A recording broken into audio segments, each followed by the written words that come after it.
वहीं महाराष्ट्र में सीएम के पद को लेकर सियासी घमासान लगातार जारी है। अब बीजेपी ने वित्त मंत्री निर्मला सीतारमण और गुजरात के पूर्व मुख्यमंत्री विजय रूपाणी को पर्यवेक्षक नियुक्त किया है।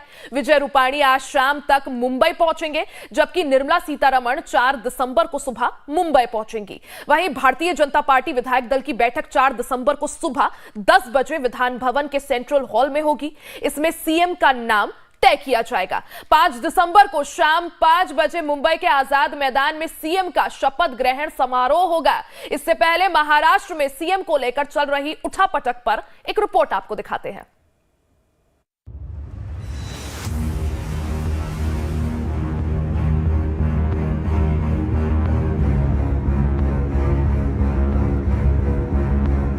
महाराष्ट्र में सीएम पर रस्साकसी, शिंदे की कभी हां कभी ना से मचा घमासान। महाराष्ट्र में सीएम को लेकर टेंशन, कैसे निकलेगा समाधान? जी हां, महाराष्ट्र की राजनीति में दिन पर दिन नया पेच फंसता नजर आ रहा है। चुनाव के नतीजों को आए 10 दिन बीत चुके हैं, लेकिन सीएम पद को लेकर अभी तक महायुति और बीजेपी में कोई एक राय अभी तक नहीं बनी है। हालांकि महायुति और बीजेपी लगातार इस बात का डंका जोर से बजा रही है कि महायुति में सब एक हैं, लेकिन एक हैं तो सेफ हैं का नारा महायुति गठबंधन में धीरे धीरे राजनीति की विसात पर औंधे मुंह धड़ाम हो रहा है।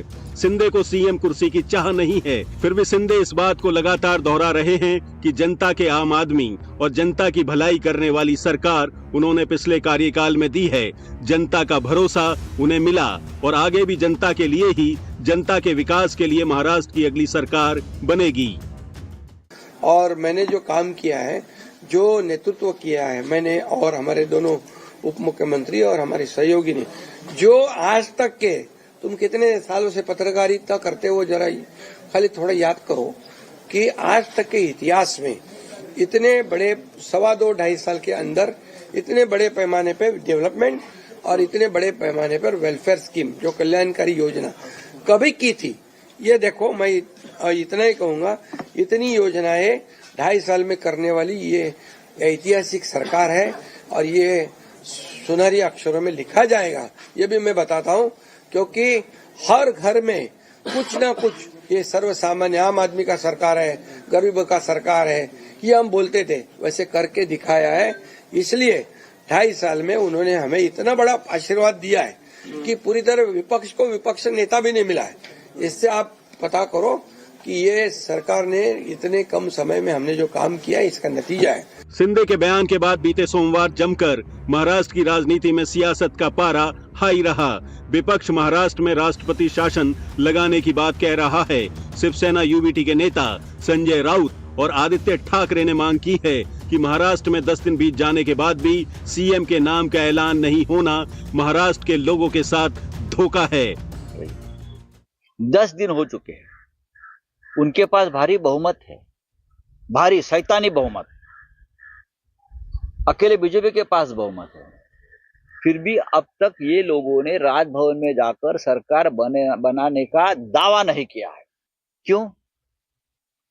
अगर अल्पमत में होते और हमारे पास बहुमत होता तो हम बहुमत में होने के बावजूद ये लोग भाग भाग कर राजभवन में जाते और दावा ठोक देते कि हमारी बड़ी पार्टी है।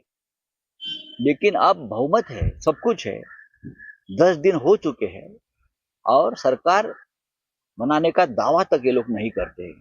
राज्यपाल ने यहाँ राष्ट्रपति शासन लगाने की सिफारिश करनी चाहिए। वहीं इस पूरे घमासान के बीच महाराष्ट्र में बीजेपी विधायक दल की बैठक 4 दिसंबर को होगी। पार्टी ने निर्मला और विजय रूपाणी को पर्यवेक्षक यानी ऑब्जर्वर बनाया है। इस बीच अजीत पवार भी दिल्ली पहुंच चुके हैं और वो अमित शाह के साथ कैबिनेट पर चर्चा करेंगे। इस बैठक में देवेंद्र फडणवीस वीडियो कॉन्फ्रेंस से जुड़ेंगे, जिसमें सरकार के गठन को लेकर चर्चा हो सकती है। वहीं 5 दिसंबर को मुंबई के आजाद मैदान में शपथ ग्रहण समारोह होगा। बीजेपी के प्रदेश अध्यक्ष चंद्रशेखर बावनकुले ने 30 नवंबर को नागपुर में ये कहा था, नई सरकार का शपथ ग्रहण 5 दिसंबर को मुंबई के आजाद मैदान में होगा और प्रधानमंत्री मोदी कार्यक्रम में शिरकत करेंगे। और चलिए अब आपको ये भी बता दें कि रिजल्ट आने के बाद अब तक क्या कुछ हुआ। 23 नवंबर महाराष्ट्र विधानसभा का रिजल्ट आया। महायुति को 200 सीटों पर जीत हासिल हुई। 25 नवंबर एक मुख्यमंत्री और 2 डिप्टी सीएम का फार्मूला तय हुआ। महायुति की पार्टियों में हर 6 से 7 विधायक पर एक मंत्री पद के फार्मूले की बात सामने आई। 27 नवंबर ठाणे में कार्यवाहक सीएम एकनाथ शिंदे ने प्रेस कॉन्फ्रेंस की। शिंदे ने कहा, बीजेपी का सीएम हमें मंजूर है, मुझे पद की लालसा नहीं।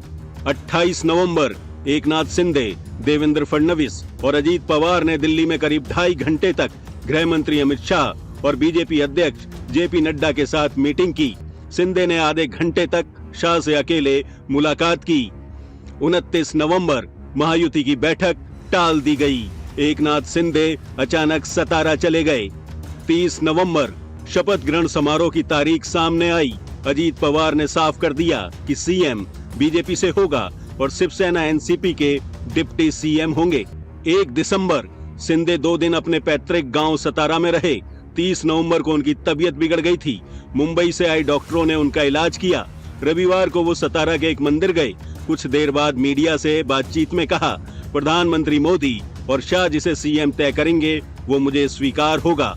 बहरहाल अब नजर 4 तारीख को होने वाली बीजेपी की विधायक दल की बैठक पर है और नजर वित्त मंत्री सीतारमण और गुजरात के पूर्व मुख्यमंत्री विजय रूपाणी पर है कि वो क्या इस मामले का किस तरीके से हल निकालते हैं।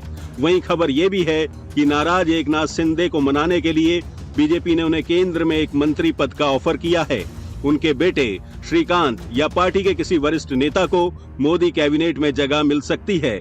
देखना दिलचस्प होगा कि महाराष्ट्र में सियासत का ऊंट किस करवट बैठता है और किसे क्या मिलता है। Bureau report, live times.